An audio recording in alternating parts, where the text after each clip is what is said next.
I like most about the Justice Center, and it's not an individual game, but just generally the atmosphere in there of the baseball, soccer, volleyball players all supporting the athletes and having a packed arena where there was no empty seats anywhere, and really making Asheville a great place to play a game for a home team and a tough place for opponents to come in and have any kind of success. The Justice Center opened in 1963, and it's got a long and storied history. It's been the primary indoor facility for the Bulldogs since it was opened, so it's definitely an end of an era.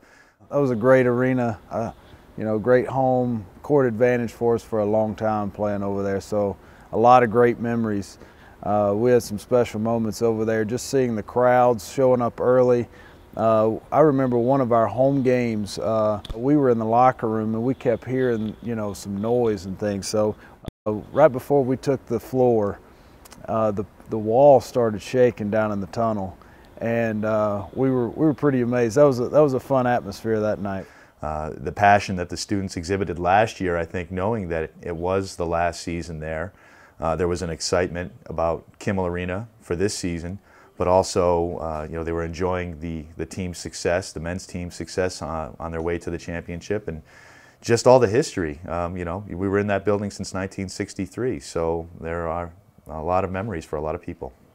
For me, it's a little different because I actually played in the Justice Center. But just seeing the transition is great for a former player, alumni, knowing, you know, of all the great games that's been played in the Justice Center from the great teams, great players, having them guys come back to see this, they're going to feel a part of it because they've been through, you know, the earlier times in the Justice Center. But when actually going inside, when the seats were in and the floor was down, and I walked in and realized how big the arena was overall. I mean, it's not just a gym, it's really a nice arena with a lot of open space up top and very spacious on the floor. It's not packed in, and it's really a nice size arena, which I really like. Probably the same that everybody else gives, is wow. Wow. It's a beautiful building. It's going to bring instant excitement for guys to actually come through a tunnel into an arena, you know, and as a player, that's instant energy. I mean, they're coming to hopefully a good environment. Obviously with the first game, it's going to be, you know, crazy. I mean, you walk in and the seats, the lights, the floor, the video boards, the goals, you know, all that's great. But when you really get down to the nuts and bolts of everything, it's really the culmination of a lot of work for a lot of years for a lot of people, and we couldn't be happier with it. It is the beginning of a new era for not just our basketball programs, but for the university. On the production side, it's been a tremendous amount of work. It's been exciting though, because as we have this new facility, we're becoming familiar with it and learning how to operate it, from the Daktronics boards to the new backboards and equipment that we have. In the Kimmel Arena, we basically have two sets of video boards. One, we have two pro tables. In certain extents, we can play certain videos on this board. We got two main video boards. What we'll mainly use it for during basketball games is replays of plays during the game and promotions for our sponsors. Also, we can run players, headshots, stats. This is the video production room. This will be the heart of anything we do video related for basketball games and other events here at the Kimmel Arena. This is where all the production will happen. We'll run web streaming from here. So this will basically become a production studio.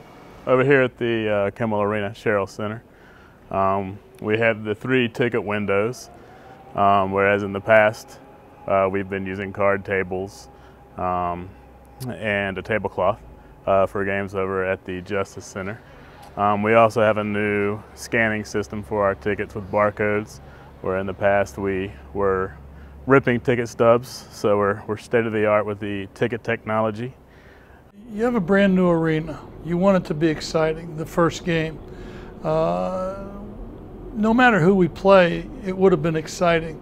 There's very few teams in the country that captivate fans, particularly in the state of North Carolina, like the University of North Carolina.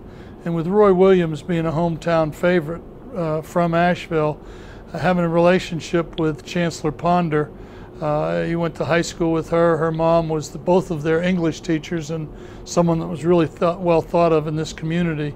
Then they both went on to Chapel Hill together, and of course Roy is where he is now. Whenever this new building was coming, it was a natural to ask him to play here. And and he, of course, because of Chancellor Ponder, I think his statement was, if I'm still here and she's the chancellor when they build it, then he'll come and play us. Preseason ranking a North Carolina team that's the favorite to win the national championship. It's not every day that you see North Carolina traveling to a Big South school or pretty much any of the other state schools here in North Carolina. That just doesn't happen. You can't get a #1 team in the country, especially the #1 ranked Tar Heels, to come to your place. I can tell you, I'm getting goosebumps just talking about it, just because it's something that you're going to remember for the rest of your life, is opening up this brand new arena against the #1 ranked team in the country. Everything from planning, the national anthem singer, to the halftime entertainment, to where the cameras are going to go. It's a completely different venue from Justice Center, so we've had to kind of relearn how we put on a basketball game. And so it's been exciting, though, with having all this new equipment and new toys, and just a great venue where people are really going to enjoy coming to see a basketball game this year.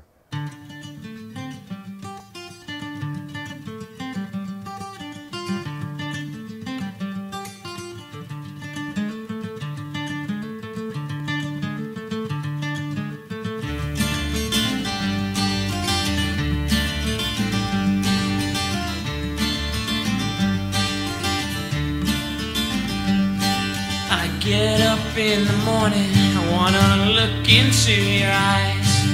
I shift my head so slightly, hold my breath, but to my surprise, the eyes I used to admire are both now locked behind a door. The key is nowhere to be found, so